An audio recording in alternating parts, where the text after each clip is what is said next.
Hello guys, welcome back to the channel. Well, the big game's finally arrived. Tim left, but I've got Nick from Sheffield United way, so good morning.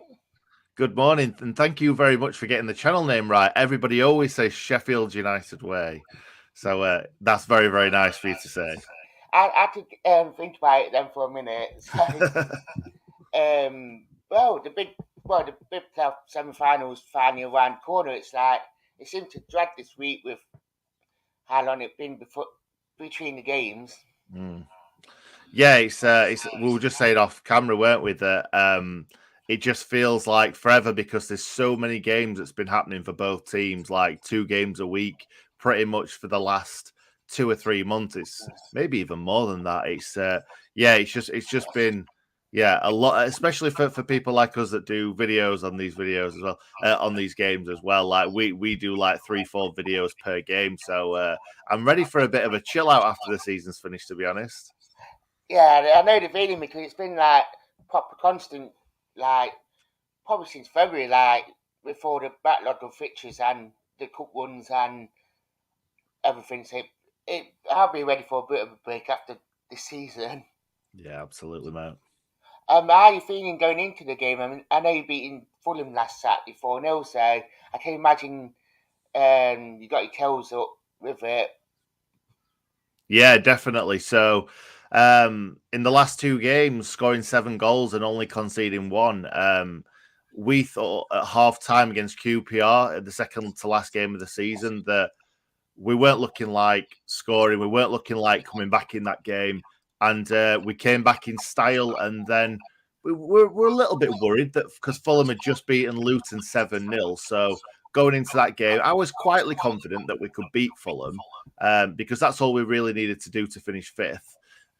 But I did not expect us to absolutely smash them the way that we did because Fulham had barely any chances. Like, a lot of people saying that they were on the beach or they played a really, really weak side, which they didn't really. They were maybe missing 2 or 3 players that they would normally play. But I remember when we got promoted a couple of years ago, and even when all the players had been drinking all week, we still had that kind of galvanized squad that does not want to lose games, who does not want to concede goals, that wants to score loads of goals. And we just took them apart in the first 25 minutes.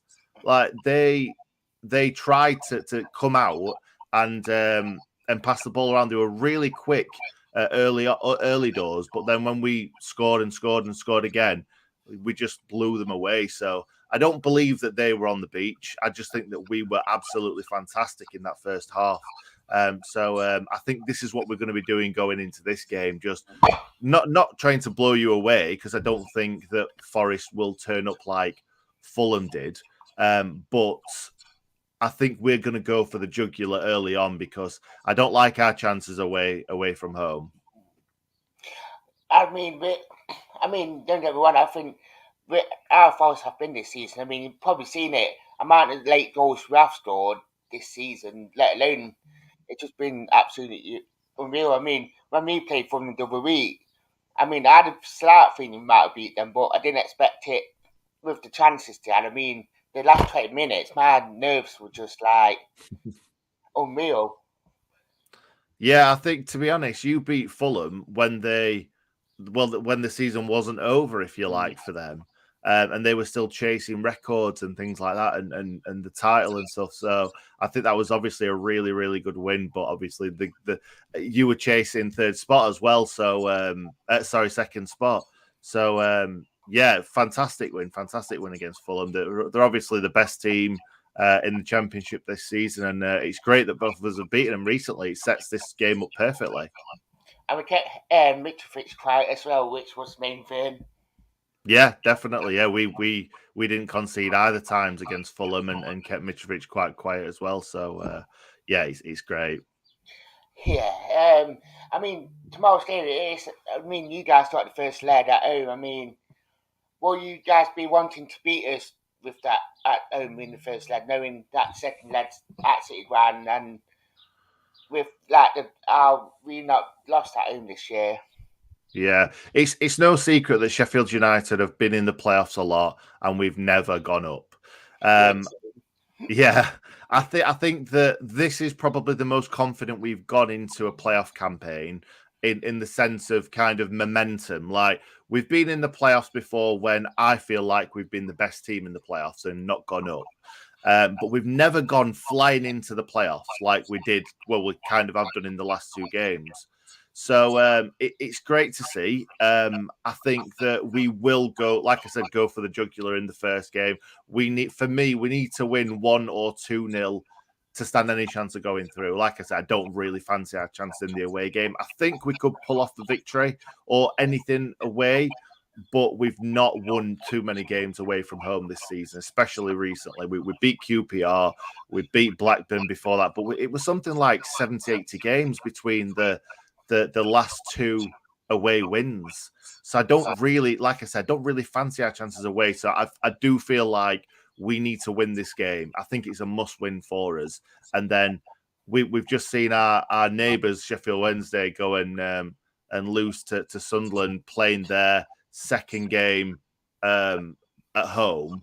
So that's kind of given us thinking if we go and win this game, all we need to do is not lose. And I know it's as simple as that, Yeah. really. I mean, I remember when Forest played Yeovil in the League One playoffs, and I thought, oh, we got 2-0. I felt comfortable going into the home leg. Then after that night, I mean, it just fell apart. Like, and with Forest, they never ever won a home playoff game in the I think 4 attempts since the playoffs been introduced. So, we, I mean, we got Never won a home playoff game. yeah, we never won a home playoff game. Wow, I did Yeah, not which know is that. scary. Yeah. I mean, we drew two of them. We lost against Yeovil and lost against Blackpool. Wow, I did not know that, and really, we've not got the best of records when finishing fifth or sixth. I think we've always got to the playoff final when we finished third or fourth, and I think either 2 or 3 occasions when we finished fifth or sixth, we've not got to the final. So yeah, we like having that second leg at home, and obviously this time we've not got it, so I'm a little bit worried about that. Yeah, that's the main thing. I mean, I always remember like they always said like sixth place is like the team that normally goes up because they always got that momentum Mhm. coming into like that last 5 or 6 games. Like they just kick on and finish it. Whereas Forest just had that momentum from around February with that cup one. Mm. Like, so it will be a very very good game because both teams will have that momentum to kick on. Yeah, do you feel like Forest have lost any momentum going into this for not pipping Bournemouth for that second spot and then conceding on the last game of the season in the last minute? Uh, I mean, don't get me wrong, Bournemouth were quite disappointing. I mean, we had a couple of players with niggles going into the Bournemouth game. I mean, I don't feel like we lost the momentum. I mean, Mm, against all, we just played near enough our B team, rested quite a few of our players, but it's still quite a strong team. I mean, I looked at the stats from last Saturday's game, and we still had more chances, more possession. So I felt like the momentum still carried on. mm, It's just a shame that we conceded like we did because normally if we score, 8 times out of 10, I don't think we concede. So conceding quite mm, late was disappointing, but to say it was our B team, I mean, I take it like to take a mm. point. Well, when we played Fulham at the end of the game, we knew we'd done everything that we had to do. We knew that we were in the playoffs, and then it was just looking at who we were going to get. And then it was Forest, then it was Huddersfield, then it was Forest again. So we had a mixture of emotions. And actually, I didn't want Forest. I wanted Huddersfield because I felt that Forest were obviously you guys have been fantastic in the second half of the season. So I really did not want to play you. And the fact that like both games have been a draw. Now we haven't beat Huddersfield either, but I don't know. I'm a little bit worried about Huddersfield in the fact that they seem to have been quietly winning games. But Forest have just been scintillating at times this season. I mean, we beat Huddersfield away. Then we lost them just before New Year. I mean, we should have won that game. The amount of chances we had. I Mm. mean, we still would have been playing next morning and we would have finished.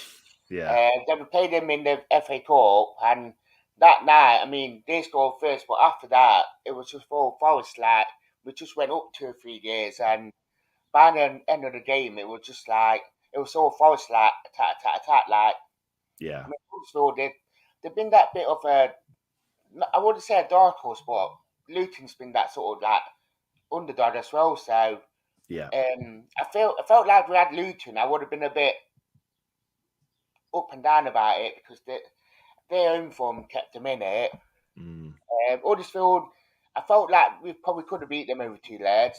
Whereas Yeah. with you guys, it's it's a tough one to be fair because I know how both teams play and all that. It's very hard to pick, and obviously with you guys having some of our old players, they know the Mm. sort of like how we well some of our players that still at the club, if that makes sense. Yeah, we've got about 1,000 ex-Forest players on the books at the moment. Only two will play in this game, I believe. Ben Osborne and Jack Robinson. Dave McGoldrick injured. Let me think. Ollie Burke was on loan at Millwall, and I don't think he's in Heckingbottom's plans at all. Luke Freeman injured. And David McGoldrick, my favourite player. Billy Sharp as well. But yeah, that I was going to Yeah, bring Billy Sharp up at the end yeah. because we're not 100% sure whether Billy could feature in this game. He definitely won't start, in my opinion. But if because at the moment he's struggling with an injury, so he's not play. He didn't play in the last two, I believe it was, and he's having injections and things like that to try and get him sort of anywhere near the team for this game. So he may be on the bench. We may be able to bring him on, but I think that's very doubtful. I mean, I mean, Billy Sharp's that sort of striker who you love him playing for you because he scored goals. But when you play against him, you're like, it's a right nuisance. I mean, Yeah. we had him for that season on loan, and under O'Driscoll, you could tell it was a perfect match. But when Mm, Billy Davis came back for that second time, I mean, Billy Davis is a different matter, but Billy Sharp just couldn't get into that squad for some reason, which I found funny because he needed goals, and Billy Sharp, we all know he's a goal scorer, and he's mm. proven at this level. I think, to be honest, I think that we signed him. Obviously, he's a blade. We signed him in League One, and I think he needed that little kickstart in his career. I think he needed to go down a level to bang loads of goals in because he banged loads of goals in even when we were mid-table with Nigel Adkins, and he still banged tons of goals in, even though the team was shocking. The season after, banged loads more goals in, and then he went into the championship full of confidence, and that's what kind of kick-started his career, I believe. Yeah, I feel like he needed to go down a level to come back up and regain that confidence, and him being because really this season Morgan Gibbs White has won Player of the Year, he's won Young Player of the Year as well.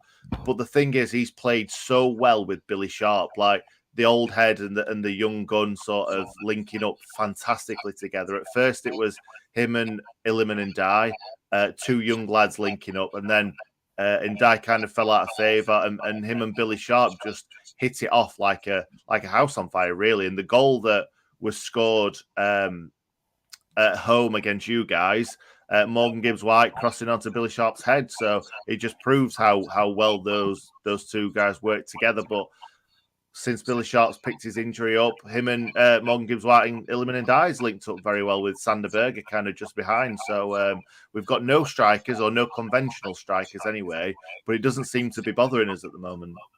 And that's the main thing. That's a good thing as well because you don't have to rely on the strikers. I mean, last week we played Silva and someone else up front, and it weren't our first choice strikers because we had Johnson on bench, Stewart on bench, Mm. Keelan Davis injured, Graben's injured.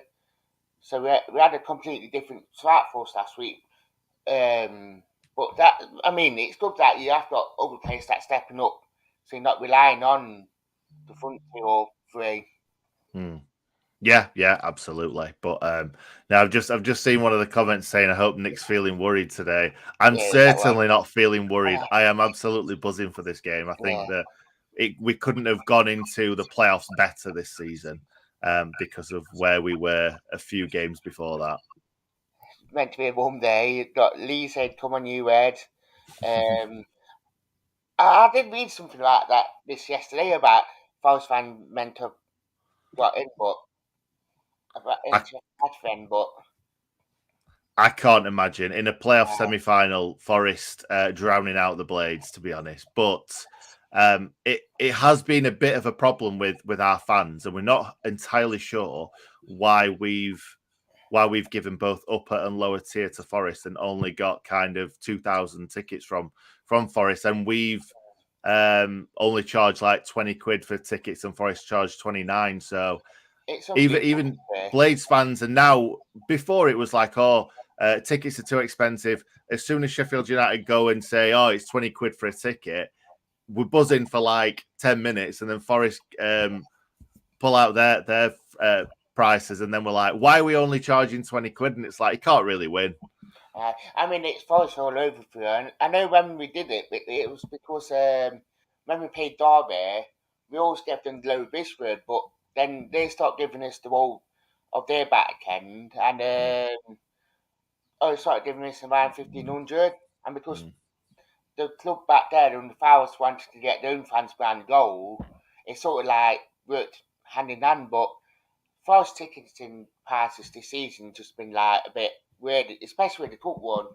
Because it's like they've gone from Arsenal paying £15, Leicester £20, I think Huddersfield £25, and then Liverpool 29. So it's like there weren't no like consistency with the ticketing prices. It's like There never is. There never is, and it gets beyond a joke, doesn't it? When prices are going £30, 32. Because I think is were Luton charging 32, something like that, to something go like that. to Luton, and I've been there this season, and I went there. I think it was either before it was the championship or roundabout when the championship started, and it's not got any better at all. It is literally the worst stadium in the championship, and it will be by far the worst stadium in the Premier League if they go up. Yeah, I couldn't agree. I mean, I'd be surprised if the Premier League allowed them to play there, especially Yeah, with it's a those good fixtures. point.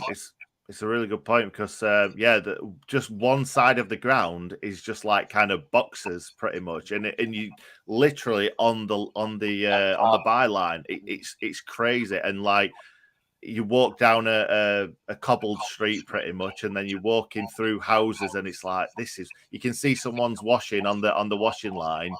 It's just a really especially when like the City Ground and Bramall Lane is such great stadiums. Yeah, Going and I love going to these places. Don't get me wrong, but paying £32 to go to Luton is just shocking. it's crazy to be fair. I mean, when you look at some of the iconic stadiums from the '90s that were built, and over like the '90s, 2000 stadiums where they're just like proper, like not old fashioned, but they're very much got a bit of history about them. Mm. Then you got like stadiums nowadays where they're like in the middle of nowhere with like um facilities. It's like They're the worst. Like on a yeah, retail park or something like Stoke, for instance, right on a yeah, retail park. Nah, not for me. kind of. I mean, you do miss them sort of days. I mean, I miss going away games, but them sort of grounds where you just got like that got a bit of heritage and history. You do enjoy them days. Oh, definitely, absolutely. I mean, we drawn both times this season, 1-1, and I always remember our home game tie because I think Basham said it in his post-match interview, saying that apparently there was a bit of a disagreement in the Sheffield United changing room because I think your goalkeeper didn't have nothing to do all game. And when Grabban came on, he scored. But I think it Mm, was like his third touch or something. And mm. apparently there was like a big, massive argument broke out in the changing room. Yeah, this was under Slav when we had Slavisa Jokanovic. It wasn't the same, and we've completely gone away from that. Like Going into that Forest game away, I did not expect us to even get a point. Never mind, like nearly win the game because obviously we went 1-0 up with Morgan Gibbs White. But it was we were shocking at that point. We were so bad, and if you'd have told me right then that we would end up in the playoffs, and I'm actually buzzing for it, and I'm thinking we could get a result, I wouldn't have believed you. We were terrible. We really were. Yeah, I always remember that game. We played QPR on the Friday, and we literally scored last minute. I'm on it there. Yeah, And, for a I mean, change. yeah, for a change, it's been so real this season with it. I mean, it was callbacks that scored that 25-yarder, and after that, it was like the two snap game. I thought, wonder what people do. And he had a thing with where he played. If we had Saturday, Tuesday, Saturday, or Friday, Tuesday, Saturday, he will always rotate Taylor and grab him. And no disrespect to Taylor, but it not worked out for him at reverse. And it just couldn't do no. Like anytime something went up, just weren't winning out. I Yeah. always felt like they need to be grabbing on, and I mean, I do give grabbing a bit of stick, but it's a bit of reverse psychology because when I do, he scores. And he Yeah. already scored, funny enough. Yeah, I really rate Graben. Oh, well, I have throughout his career anyway. I think he's been a great striker. But you've got goals from all different areas, haven't you, at the moment? That's that's a good thing because I mean, yeah, Graben's on 13, Johnson's on 16, Yates is on 9, which to say how much of an improvement he's been this season, it's been massive. Colback scored a couple, Spence scored a couple, Garner has. It's like it's just been nice that we've not been relying on Graben to score Mm. goals. Okay, it showed last season, back in the last season, which I think the top goal scorer was 6 with Taylor. I mean, Graben only scored 5. So Mm. this season, to have more goal scorers, and it's just been really, really great. I mean, it's something different. Yeah, well, this is why we were worried so much about Billy Sharp getting injured because Billy Sharp was by far our top goal scorer. Morgan Gibbs White had chipped in with quite a few assists, quite a few goals. But after that, we were really, really struggling. And going into the last 2 games of the season, knowing that Billy Sharp will be injured for those 2 at least, if not for the rest of the season. He may not even make the final. We don't know. We don't know how bad his injury is right now. But they've really stepped up recently. Illiman and Dye, Sander Berger, Morgan Gibbs White, all chipping in with goals. Jack Robinson scored against QPR. Left back Ender Stevens scored against Fulham. So we're starting to chip in other areas. But until recently, we were completely relying on Billy Sharp and Gibbs White. I mean, Robert was quite unlucky that night because he had quite a few chances where either the keeper saved it, came off post, the Mm. online. I remember watching highlights like Robert could have had a hat trick that night. He's really, really stepped up, to be perfectly honest. He was terrible at the start of the season, made so many mistakes, but recently he's been one of the first names on the team sheet.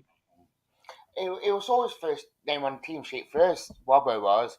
Because they always swapped it between him and Chima, then um, it was just it's nice for him when he got that one at left back because he just played so well. I mean, he played a couple of games at centre half and it just didn't feel the same like he does that left back, if that makes sense. Don't know if Do you you know? guys Finner. Well, he hasn't played too many games at left back for us. He's played maybe 1 or 2, just filling in. But we've got so many left backs. Obviously, we've loaned Max Lowe to you Yeah. guys. We've got Ender Stevens, Ben Osborne, who you know all about, Reece Norrington Davis. And for me, Ender Stevens is far clear of anyone else, but he's just not. He's got better recently, but he in the Premier League in the first season, in the season before that when we got promoted, he was one of the best left backs in this country, in my opinion.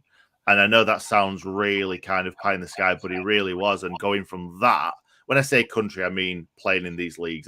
He is Irish, but he was far and above everyone else in the Championship. He was fantastic in the Premier League, and then he completely fell off a cliff after lockdown. But he's starting to get a bit of form back now. But yeah, Jack Robinson, he played a couple of games at left back, but I think the left centre back role really suits him well because it's kind of that middle point between playing Yeah, centre back and playing left back. He's not a quick. He's quick enough, but he's not quick for a left back. So having him play that left centre back role, we had Jack O'Connell for years, who was incredible, one of our best players. So it's always been difficult to fill that left centre back spot. And Jack Robinson's always been kind of compared with Jack O'Connell, and nobody can compare to Jack O'Connell, but he's finally kind of stepping up and showing that he can play that role. He doesn't necessarily have to get forward. We don't want him flying forward. Chris Basham does that at the other side. So he doesn't get too far forward, but he's defending really well. His long throw is obviously always going to be a threat.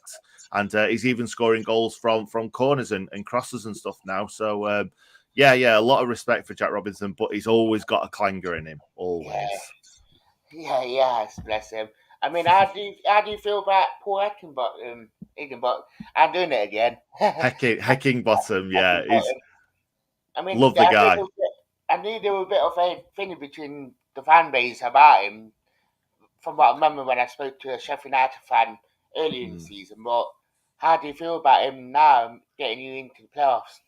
Well, last season he came in for Chris Wilder when Chris Wilder eventually left, and he did a fantastic job. He picked us up off his knees. We got a few wins, and we ended up finishing. We still finished 20th, but um, we didn't end up embarrassing ourselves as much as what we thought we were going to from the start of the season.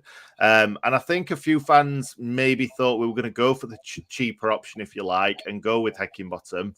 But we didn't. We went big. I think Slav was the highest paid manager in the league. We really put a marker down, and we were like, right, we're giving this guy all this money. He's going to do us wonders, and he was not a good fit for Sheffield United. But Paul Heckingbottom really, really is. He's from the area. He's a Barnsley lad. He played for Sheffield Wednesday, which we're not a big fan of, but he's completely changed everyone's perceptions. As soon as he came in, the first game, Bristol City, he got us back playing exactly how we wanted to play.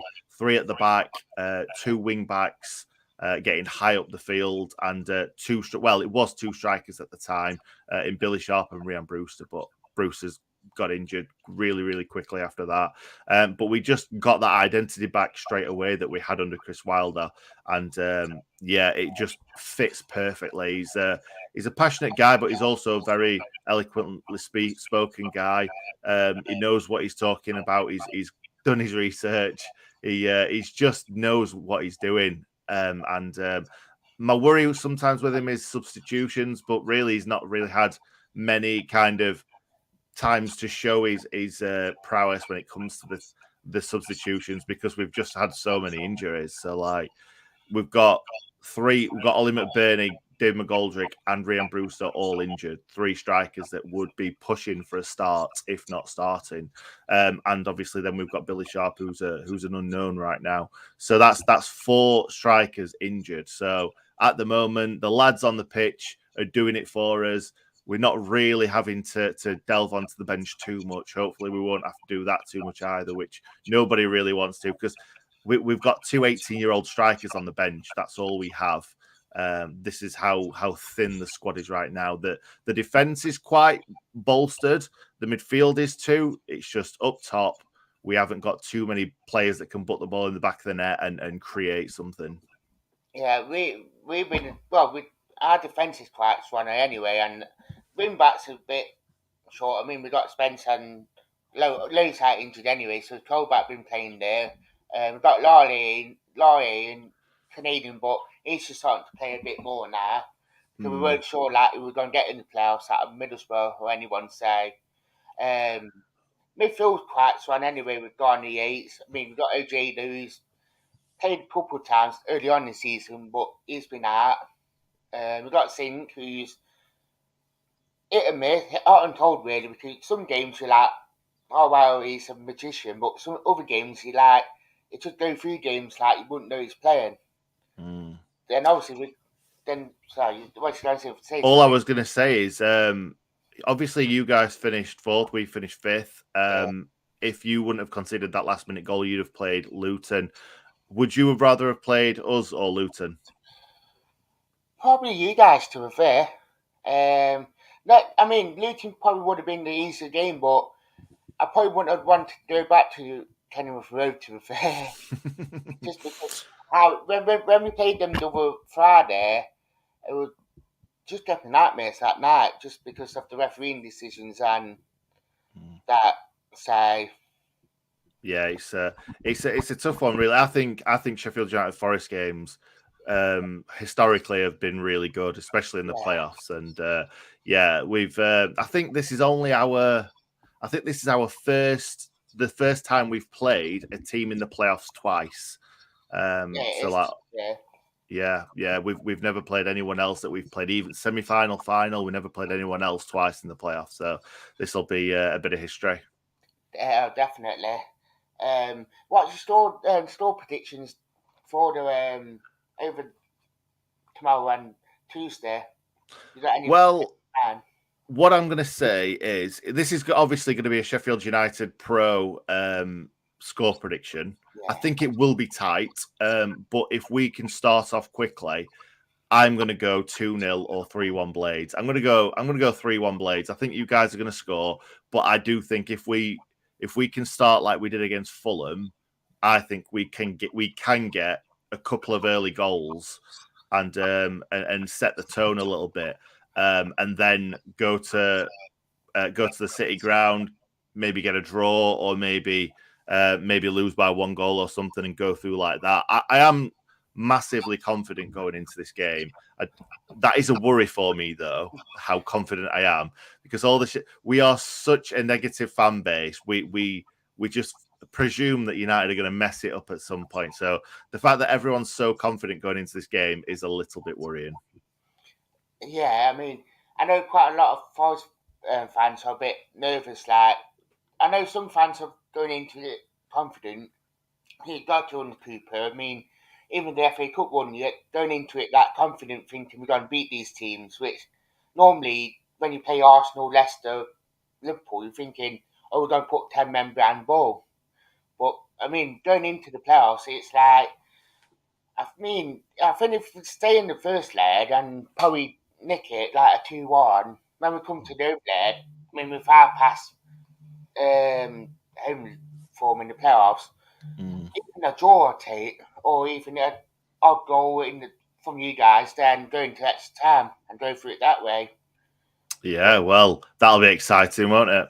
Yeah, but it's Forest. They're very much this season that you can't not Forest for not feeling confident. Mm. Yeah, absolutely. And I think I'll give you a little prediction if we don't win. I think if we draw, I don't think we go through in this game. So for me, it is well, we need to win. It is a must-win game for us. I feel.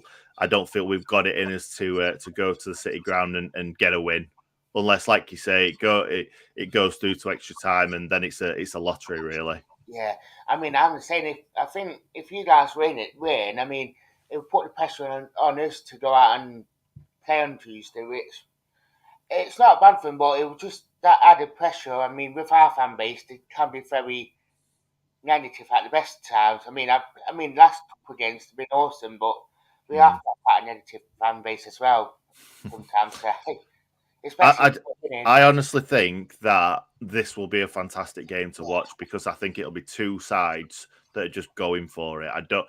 We've been cagey in a lot of games, in a lot of playoff games in the past when we've not been quite good enough. I don't think we can be cagey in this game. I think we need to go for it. I don't think we can manage this game. I don't think we can nick a goal and then hold on to it. We're not that team anymore. We are a team that needs to go out there and score goals. I do. We've done well this season. We've got a lot of clean sheets, but at the same time, I still don't completely trust our defense to hold on to a 1-0 win or something like that. I do feel like we need to go out there like we did against Fulham and just try and blow you guys away. Yeah, I see why you say that, especially after last week. To go for it early doors. I mean, Forest aren't the first half team anyway, so well, when they can be, but it's only around 60%, and that they're normally a second half team more than out. What's the socials for your guys' channel? Is it at At United? Sheffield United Way, not Sheffield Chef Yeah, United Way. That's the one. Yeah, you can find us on YouTube. Well, everywhere really. yeah, Literally every social media channel you can find us on: Facebook, YouTube, Twitter, Instagram, TikTok, even. But I'm too old for that stuff.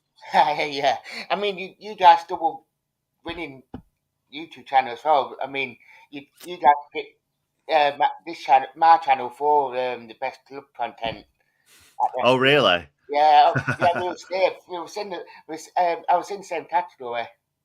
Oh, right. I should have brought the awards and just Yeah, rubbed it in. No, yeah, it was absolutely fantastic to win those awards, and yeah, hopefully we'll go in for it again.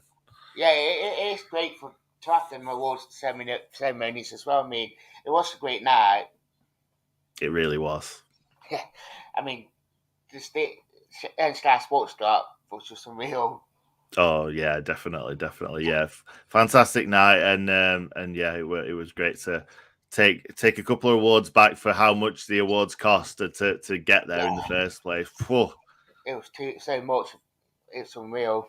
Mm, So I'd like to say thank you for Nick for coming on and giving his food. no problem. Thank you very much. So I hope you guys do like this, do it, like and subscribe to both our channels. So I'd like to say thank you for watching and goodbye.